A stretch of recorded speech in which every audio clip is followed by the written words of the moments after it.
Hi, this video is from interview.com. Interview.com is a job portal. If you're looking for a job, you can log on to interview.com and you can post your resume with us. In this video, I'm going to talk about 4 important Java interview questions. What is a thread in Java?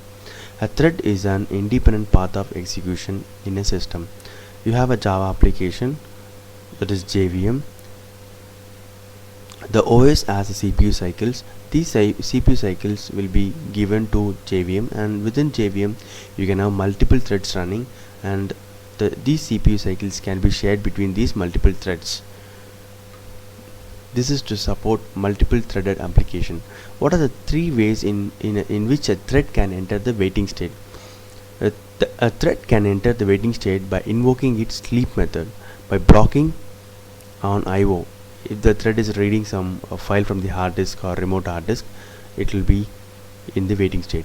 By unsuccessfully attempting to acquire an object's log, it tried to enter the synchronize method, but it's not able to obtain the log because the other thread is already running the synchronize method. That's where it will be in waiting state.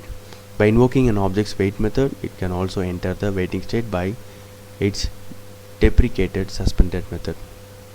Can a log be acquired on a class? Yes, a log can be acquired on a class. This log is acquired on the class object.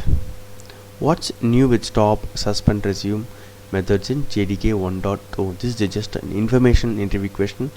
The stop, suspend, resume methods have been deprecated. Just to know what has happened in JDK 1.2. Hope this video is useful for your Java interview preparation. Thank you and all the best for your interview. Thank you.